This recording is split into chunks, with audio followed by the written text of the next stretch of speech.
21 मार्च 2026। यह तारीख अब सिर्फ एक और दिन नहीं रही बल्कि वैश्विक इतिहास के उन पन्नों में दर्ज हो चुकी है जहां डर, तनाव और अनिश्चितता का साया साफ दिखाई देता है। ईरान के खुजिस्तान प्रांत में तेजफुल शहर के पास स्थित वहादाती एयरबेस पर हुई भीषण बमबारी ने पूरी दुनिया को झकझोर कर रख दिया है।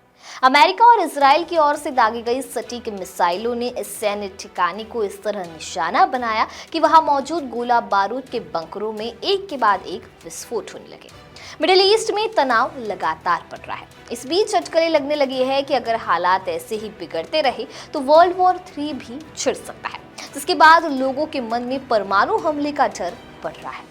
ऐसे माहौल में कई लोग जानना चाहते हैं कि अगर परमाणु बम फट जाए तो रेडिएशन से कैसे बचा जाए, क्या वहां से भागना सही है और क्या परमाणु हमले से होने वाली रेडिएशन से कोई दवा बचा सकती है। इन तमाम सवालों के जवाब जानते हैं इस वीडियो के जरिए। नमस्कार, मैं दिशा हटवार और आप देखना शुरू कर चुके हैं नव भारत लाइव।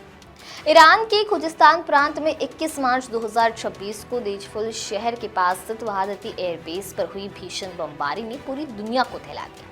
अमेरिका और इजराइल की सटीक मिसाइलों ने इस बेस के गोला बारूद बंकरों को निशाना बनाया, जिससे वहां रखे हथियारों में धमाकों की एक लंबी चेन रिएक्शन शुरू हो गई। युद्ध के इन बिगड़ते हालात ने एक बार फिर परमाणु हमले के पुराने डर को ताजा कर दिया। परमाणु बम का मानव सभ्यता के लिए अब तक का सबसे बड़ा खतरा है। आज के तनावपूर्ण माहौल में यह समझना बेहद जरूरी है कि अगर कभी परमाणु विस्फोट जैसी स्थिति बने तो रेडिएशन से खुद को कैसे बचाया जा सकता है। परमाणु बम का धमाका होने पर सबसे पहले तीव्र प्रकाश, भीषण गर्मी और ऊर्जा की एक लहर पैदा होती है। हिरोशिमा में धमाके के समय इतनी गर्मी पैदा हुई थी कि लोग खड़े खड़े भाप बन गए थे। लेकिन जो लोग धमाके के केंद्र से दूर होते हैं उनके लिए सबसे बड़ा दुश्मन रेडिएशन होता है। रेडिएशन हवा के जरिए कई किलोमीटर तक फैलता है और इंसानी शरीर के सेल्स को नष्ट कर देता है। यह अदृश्य मौत है जो तुरंत नहीं तो कुछ दिनों या महीनों बाद इंसान को तड़पाकर मारती है। इसलिए परमाणु हमले की स्थिति में बचाव के लिए चंद सेकंड ही मिलते हैं और सही जानकारी ही जान बचा सकते हैं। ज्यादातर लोग सोचते हैं कि परमाणु धमाका देखते ही दूर भागना सही है, लेकिन हकीकत में ऐसा करना जानलेवा हो सकता है। रेडिएशन की लहर बहुत तेज होती है, इसलिए बाहर भागने के बजाय अंदर जाए, अंदर रहे और जानकारी में रहे का नियम अपनाना चाहिए। धमाके की खबर मिलते ही किसी पक्की ईंट या कंक्रीट की मजबूत इमारत के भीतर चले जाए।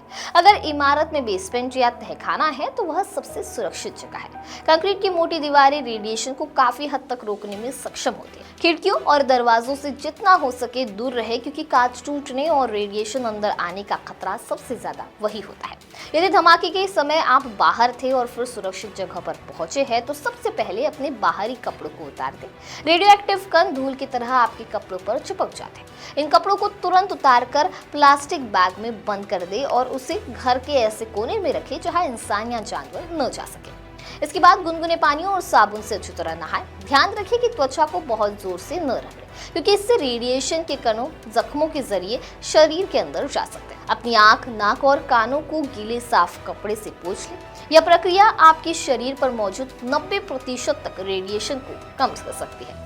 रेडिएशन से बचने के लिए हवा के संपर्क को कम करना बहुत जरूरी है। घर के सभी खिड़की दरवाजे बंद कर दे और एसी, पंखे या हीटर जैसे उपकरणों को बंद कर दे जो बाहर की हवा को अंदर खींचते हैं। कम से कम 24 से 48 घंटे तक घर के अंदर ही रहना चाहिए, क्योंकि शुरुआती 24 घंटों में रेडिएशन का असर सबसे घातक होता है। वर्ल्ड हेल्थ ऑर्गेनाइजेशन ने रेडियोलॉजिकल और परमाणु आपात स्थितियों के लिए जरूरी दवाओं की एक सूची तैयार की है, जिनमें पोटेशियम आयोडाइड का नाम भी शामिल है। ईरान पर हमलों और खाड़ी देशों पर पलटवार के बाद पोटेशियम आयोडाइड की डिमांड काफी ज्यादा बढ़ गई है और लोग लगातार इसका स्टॉक कर रहे हैं। दरअसल इन दवाओं का मकसद रेडिएशन के असर को रोकना, कम करना या रेडिएशन से हुई क्षति का इलाज करना होता है।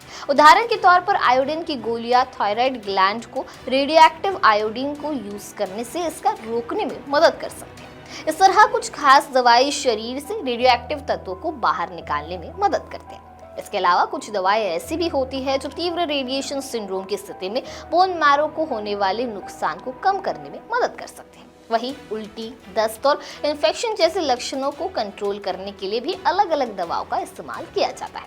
एक्सपर्ट्स के अनुसार परमाणु या रेडिएशन आपात स्थिति में दवाएं कुछ हद तक सुरक्षा दे सकती है, लेकिन यह पूरी तरह से बचाव का उपाय नहीं होती।